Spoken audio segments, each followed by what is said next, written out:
Ukraine is all over the news again. Ukrainian government is corrupted. People are protesting against Zelensky, and people are fed up. People want Zelensky gone. Ukrainian is so corrupted. Where is our money going? Hi guys, and welcome at Chop Chop Ukraine. In today's episode, I really wanted to react on the recent news about Ukraine because I saw so much misinformation about what is happening in Ukraine now.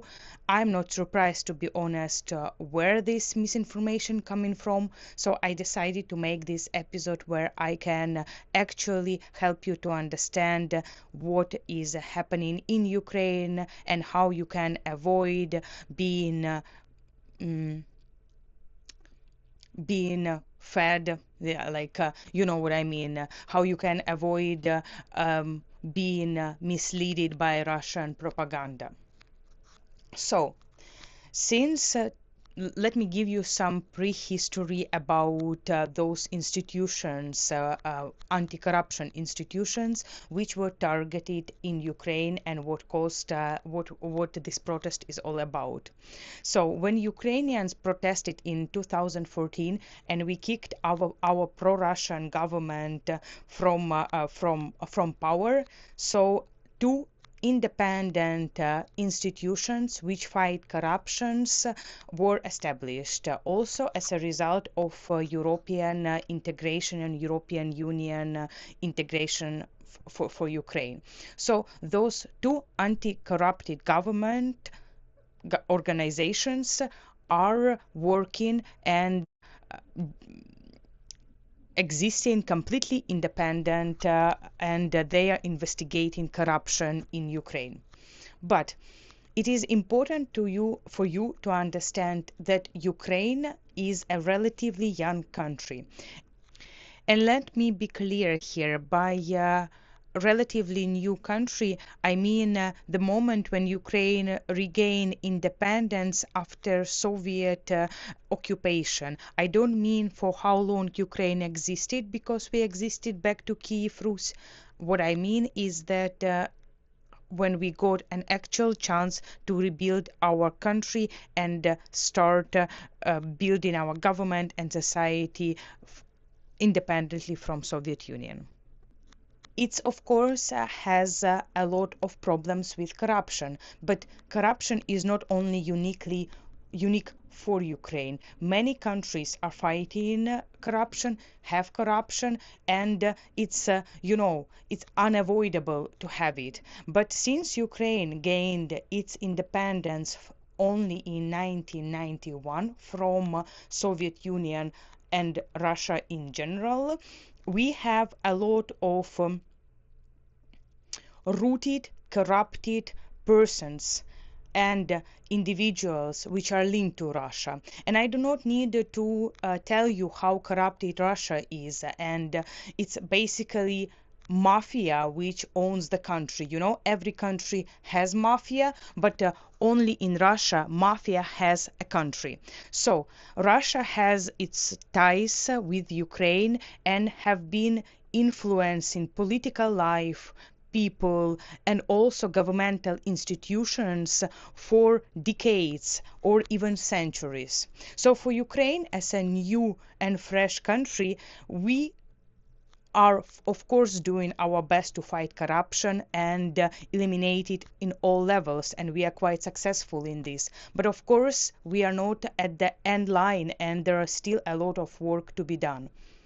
As far as I understand, these independent agencies or organizations, anti-corruption bureaus, two of them, who are investigating corruption in Ukraine, are not linked or not reporting kind of to any court or whatever. So they have too much freedom to actually investigate some things and not investigate other things, even though they are independent. So what Ukrainian government and probably Zelensky wants to do is that they limit their power in order to also clean them from Russian influence.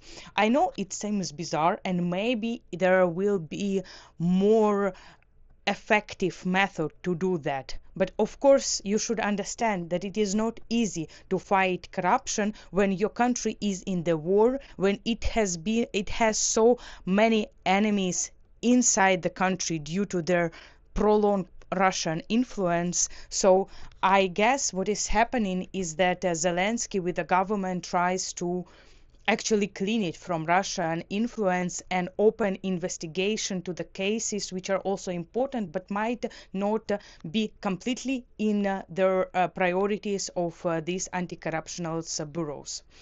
Of course, it causes people to be a bit concern, like if everything is gonna be fine, if they are safe, if things will continue function as it is, and our integration into the EU will continue.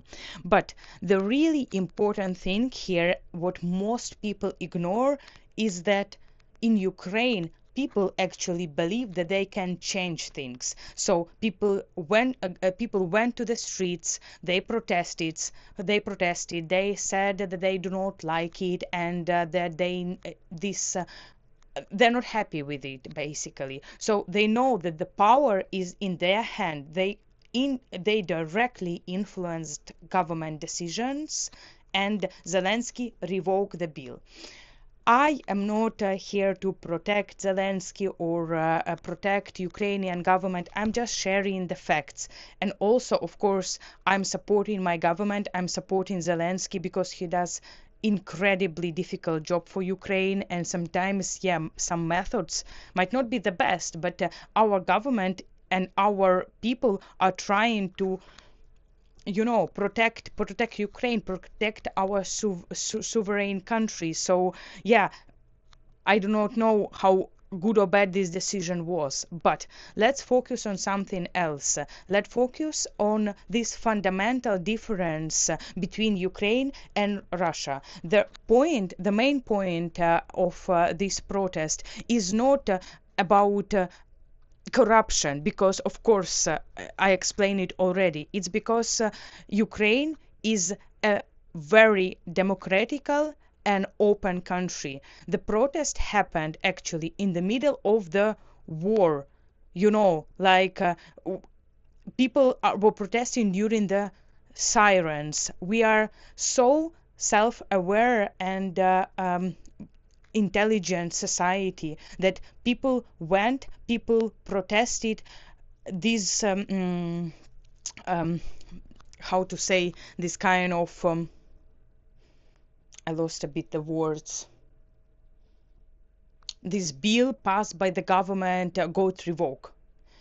And that's what matters, that we do our best to develop our country, and people are the key power in our country.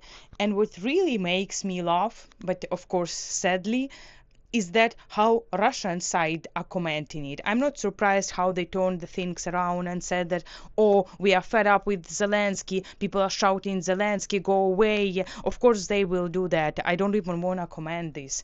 But what I want to comment is that in Russia, you will never see anything like this at all. People will never go to the streets. People will never protest. The people in Russia actually think that they cannot change anything. They are too small, they are too insignificant. They do not want to interfere in politics because they have been told for centuries how small and they are, how big is social injustice, in which I actually told about it in my last videos about culture in Russia. So somehow it's all linked, So think about it. In Ukraine, we have people who affect and make politicians listen to what we have to say and directly influencing government.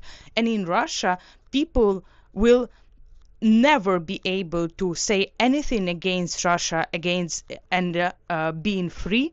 Like there is literally no free press, and then the Russia is actually complaining that Ukraine is so corrupted and they are Nazis and so on.